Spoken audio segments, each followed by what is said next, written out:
नमस्कार, जय हिंद साथियों आज की वीडियो में बात करेंगे कि फोर्थ क्लास का जो डीवी का प्रोसेस चल रहा है साथियों, अब इनकी अंतिम तिथि नज़दीक आ चुकी है और जितने भी एब्सेंट कैंडिडेट हैं उनको अब दोबारा से मौका मिलने वाला है। साथियों, यहाँ पर फोर्थ ग्रेड भर्ती में लगभग 14,141 अभ्यर्थियों के दस्तावेजों की जांच होगी और आज अंतिम दिन है। ये बीकानेर से खबर है साथियों कि यहाँ पर आज अंतिम दिन है, तो सभी मंडलों में ही अंतिम तिथि आज ही है और लगभग पूरे जो 9 चरण है वो समाप्त होने की कगार पर है। और लगभग बीकानेर की बात करते हैं तो 1956 अभ्यर्थी जो एब्सेंट थे, अब उनको 15 से लेकर 17 अप्रैल के बीच में एक मौका दिया जाएगा। और सभी 9 मंडलों की बात करता हूं तो सभी 9 मंडलों में जितने भी एब्सेंट कैंडिडेट हैं उनको एक बार मौका दिया जाएगा और 15 को, 16 को, 17 को दिया जाएगा साथियों। और अगर आप एब्सेंट हो गए हैं तो आपके लिए बिल्कुल सुनहरा अवसर है, आप अपना वापस से डीवी करवा सकते हैं साथियों। तो ये शेड्यूल जारी हो चुका है। हम यहाँ पर देख लेते हैं डीवी का प्रोसेस है, कई स्कूलों में चल रहा है, बिल्कुल खुले में चल रहा है। और सामने अभ्यर्थी होते हैं, इधर हमारे जो कर्मचारी होते हैं वो एक एक डॉक्यूमेंट को यहाँ पर, दस्तावेज को जांच करते हैं। साथियों, यहाँ पर बीकानेर से ये खबर है, इसमें लिखा है कि शिक्षा विभाग के बीकानेर मंडल कार्यालय की ओर से जो फोर्थ ग्रेड भर्ती है उसके पात्रता और जांच सत्यापन का जो प्रथम चरण शनिवार को पूरा हो रहा है। यानी जो पहला फेज है ना, कंप्लीट है, जो शनिवार को समाप्त हो जाएगा। यानी 11 मार्च से 10 अप्रैल तक लगभग 11,147 जो अभ्यर्थी है उनके दस्तावेजों की जांच की गई है और उसमें से 1956 अभ्यर्थी जो एब्सेंट रहे हैं।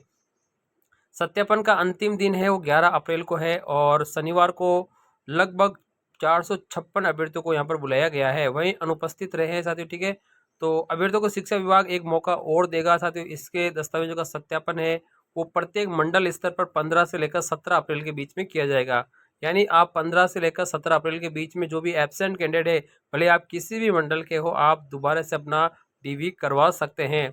इसके बाद परिणाम बिल्कुल जारी किया जाएगा। यानी यहाँ की जो भी सूचना होगी, जो दस्तावेजों की जो सूचना है वो बीकानेर निदेशालय के माध्यम से आरएसएसबी बोर्ड यानी कर्मचारी चयन बोर्ड को भेज दी जाएगी। उसके बाद में इसका फाइनल परिणाम जारी किया जाएगा।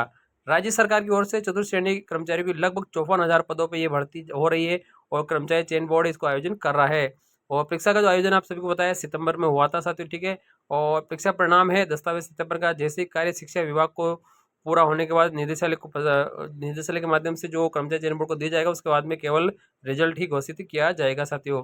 तो दस्तावेजों का सत्यापन है मंडल स्तर पर किया जा रहा है। बीकानेर मंडल में लगभग 13,559 अभ्यर्थियों को यहाँ पर सत्यापन का काम सौंपा गया था। तो सभी मंडलों में अलग अलग यहाँ पे सौंपा गया है और अभी यहाँ पे साथियों जो परिणाम है उसमें देरी की एक वजह हो सकती है। देरी बस केवल जो पीएच कैंडिडेट है ना साथियों, उन पीएच कैंडिडेट का यहाँ पर दोबारा से रीमेडिकल हो रहा है, तो उस रीमेडिकल में लगभग मई तक का समय वो दे रहे हैं। यानी जो प्रत्येक मंडल वाइज जो मेडिकल की जो लिस्ट आ रही है साथियों, उसमें लगभग मई का महीना पूरा कंप्लीट हो रहा है। यानी मई महीना तो आप भूल जाइए साथियों, जून जुलाई में आपका रिजल्ट आ सकता है। यानी अगले 17वें जुलाई तक आपको यहाँ पर ज्वाइनिंग मिल सकती है। बिल्कुल देरी की वजह केवल पीएच कैंडिडेट रहेंगे साथियों, क्योंकि इनकी जांच होगी, फिर इनका रिजल्ट आएगा, फिर इनको शामिल किया जाएगा। अगर कर्मचारी चयन बोर्ड इनको छोड़कर आपका केवल आपका रिजल्ट घोषित कर सकता है तो वो हो सकता है, लेकिन इनको अलग नहीं करेगा क्योंकि शामिल ही रिजल्ट निकाला जाएगा साथियों। ठीक है ना, तो देखते हैं अब क्या होगा साथियों। तो ये आपके लिए बड़ी खबर है, यानी समाप्त हो चुका है। यहाँ पे अजमेर में भी आप देख सकते हैं मेडिकल जांच के लिए यहाँ पे 15 अप्रैल से मेडिकल शुरू हो रहा है। लगभग 10 जनों को रोज यहाँ पर बुलाया जाएगा साथियों। ठीक है, तो अजमेर का जारी हो चुका है, अभी जोधपुर का बाकी है, कोटा का, भरतपुर का साथियों। ठीक है ना, री मेडिकल की जो लिस्ट है अभी नहीं आई है साथियों। ठीक है, इनकी जल्द ही लिस्ट आने वाली है। इनकी आने के बाद में सभी का री मेडिकल शुरू हो जाएगा। बाकी मंडलों की लिस्ट आ चुकी है, उनका भी कार्य शुरू हो चुका है।